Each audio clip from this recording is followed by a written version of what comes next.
I want to ask you a little bit about the Trump phenomena and your sense of this enormous effort by the Republican Party to try to stop Trump before the election.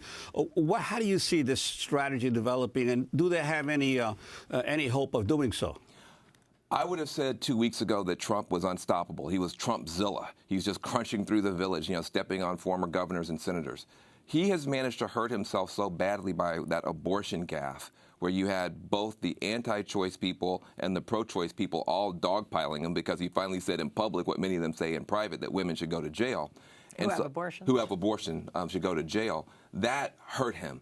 And so now there's an opportunity to stop him. But look at this so-called victory of the anti-Trump forces. They were able to dig in for weeks in one state. They threw everything at him. They had the governor, they had the talk radio people, and guess what? He still was able to get a third of the vote, and the people who voted against him, you look at that vote, 70% of all the voters, the Republicans, still say ban all the Muslims. A third say deport every undocumented person. So you still have, in this so-called anti-Trump moment, some of the endorsement of some of his worst policies by the people who voted against him.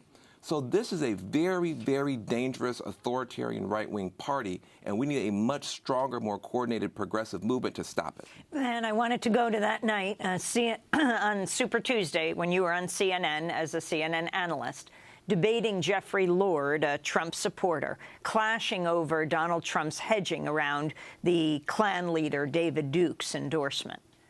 He is whipping up and tapping into and pushing buttons that are very, very frightening to me and frightening to a lot of people. Number one, when he is playing funny with the Klan, that is not cool. He didn't play funny. Hold on a second.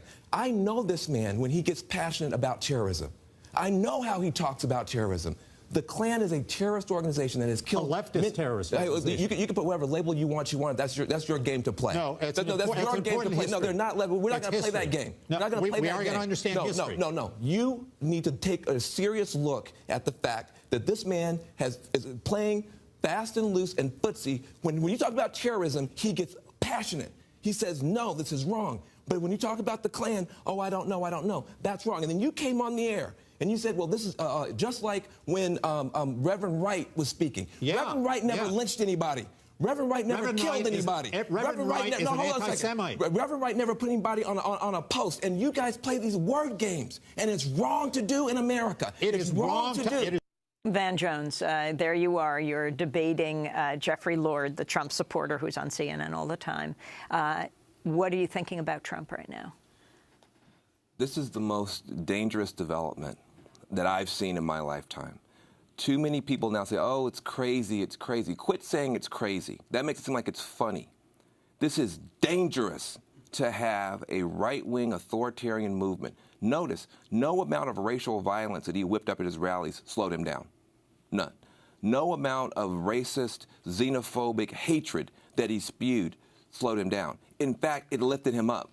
The reason that he's having trouble now is because the field finally went down a little bit. Some of his foreign policy positions with NATO are a little bit erratic, and he made the social conservatives mad with his abortion gaffe. That's what's slowing him down. That lets you know that we are sitting on a volcano of white rage. And what we've got to be able to do, first of all, say, listen, why come only the white guys can be mad? I got 40 million black people. We could be mad. There's 50 million Latinos. They could be mad. 6 million Muslims. We could all be mad. Then what you got? You have no country. So let's have civility is something important because that gives you civilization. So if you're going to start saying you guys can be angry, say whatever you want, just because it's authentic doesn't mean it's all right. You've got to have some boundaries here. Those boundaries have been blown through. We are now adapting to absurdity. The idea of complete racial hostility, no dog whistles, megaphones, has now been normalized. That is dangerous. Now, we cannot rely as progressives on stupidity and strife in the Republican Party to stop this. The next guy will be smarter. The next woman will be smarter. And then what are we going to do? Well, what about Ted Cruz? Well, for instance. So my plea, and the reason I'm here today, is I'm begging progressives to come off the sidelines. Often we say, oh, well, both the parties are horrible. That can often be true. But there's a moment now where the character of the country is on the table on the world stage, and too many progressives have been silent.